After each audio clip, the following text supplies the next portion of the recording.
What if I told you the secret to building real generational wealth actually requires betraying your friends? Seriously, I know it sounds absolutely crazy, but securing a legacy? It's not about the math. It is literally a violent psychological secession from our deep wired evolutionary need for tribal validation. Let's get into it. Think about it for a second. The exact same instincts that kept our ancestors alive, you know, the ones that kept them accepted in the tribe out on the savannah, those are the exact same instincts bleeding your bank account dry today. You're fighting millions of years of biology. So if you are tired of making great money but having zero actual wealth to show for it, stay with me until the end of this explainer. I am going to hand you a step-by-step dopamine hacking playbook. We're going to cover a bizarre 48-hour rule that will, no joke, permanently rewire your nervous system to build wealth instead of just spending it. Section 1. The generational wealth paradox. Why high earners get trapped in lifestyle inflation. The core problem we're facing here is that average people use money as a social currency, right? They use it to buy belonging and rank. But elite wealth builders, it's completely different. They use capital purely as an extension of individual freedom. To build wealth that outlasts you, you kind of have to become socially invisible, even if that means looking, cheap to your current friends. It's a total mindset shift. Section 2. Your brain on spending. Let's look at the neurobiology of money. See, failing to build wealth is actually a failure of neurobiology. It all happens right there in your brain's reward center. Now, we have to distinguish between two things: tonic dopamine, which is low, steady, and fulfilling, and phasic dopamine. Phasic dopamine is all about those sharp, highly addictive spikes that give you a sudden rush. Every single time you buy a luxury item just to fit in, boom, you trigger a massive phasic dopamine spike. Your brain suddenly feels rich, but your balance sheet, yeah, it's bleeding.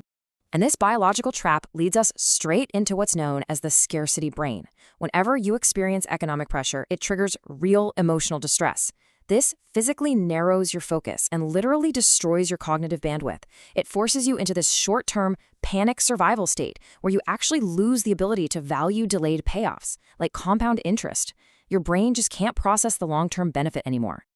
Section 3. The hidden consumption traps. To put this into perspective, consider what we call the robe cascade. Imagine this. A corporate exec gets a free, ultra-high-end designer watch as a bonus. Amazing, right? Well, suddenly their standard suit looks pretty cheap next to that flashy new watch. So naturally, they go out and buy custom suits.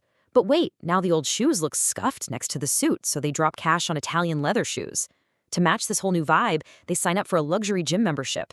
That gym introduces them to a wealthier peer group, which suddenly makes their completely fine 5-year-old car feel like a massive failure. Before you know it, this triggers 40 grand in unplanned, purely reactive expenses within 6 months, and it all started from a free watch. This exact cascade is driven by something called the Diderot trap. You might justify the spending by telling yourself you're just, upgrading your lifestyle to match your success. But the dark truth? You have literally become a slave to aesthetic consistency. You are trapped in an endless loop of buying things just to make your life look visually balanced. It's a never-ending treadmill.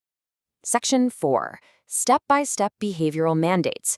Here are the actionable steps to transition from financial mayhem to elite stewardship. Okay, here is your playbook. These are your start mandates. Number 1, micro-win dopamine hacking. I want you to set tiny $10 to $50 asset purchase goals. Why? Because it trains your brain to get a dopamine high from accumulation rather than consumption. Number 2, the 48-hour financial body scan.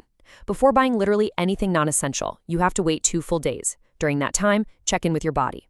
If you feel shallow breathing or a weird tightness in your chest thinking about it, that is a Diderot trap talking, not a real need. Finally, number 3, the one in, one out rule. For every single new status item you bring into your life, an old one has to be sold, period. Conversely, here is what you must rigorously stop doing. First, abandon aesthetic consistency purchases. Just let it go. You have to embrace the sheer, beautiful dissonance of running a multi-million-dollar business while driving a 10-year-old car. It's fine. Second, stop hypervigilant overfunctioning. Look, if delegating a task causes an adrenaline spike, you don't own a business, you own a really stressful job. And lastly, absolutely avoid simultaneous choice scenarios. Think wandering aimlessly through a massive mall. Doing that triggers diversification bias. It tricks your brain into buying a variety of completely useless items you don't even want just for the sake of having variety. Section 5. the contrarian wealth mindset.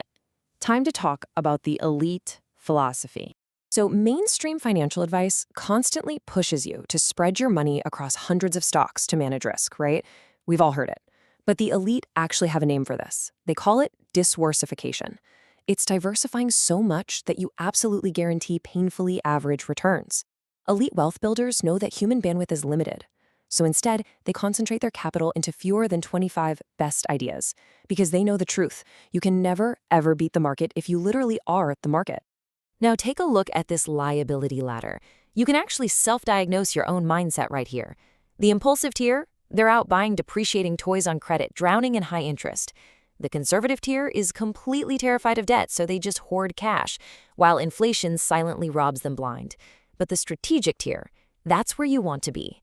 They leverage good debt. They don't see it as a trap, they use it as a highly tax-efficient tool to acquire appreciating assets. Listen, the desire to belong is, without a doubt, the single most expensive emotion in human existence. Building true generational wealth requires a biological and social secession from your tribe. So I want to leave you with this one question. Ask yourself, whose approval are you willing to lose today in order to fund your family's freedom tomorrow?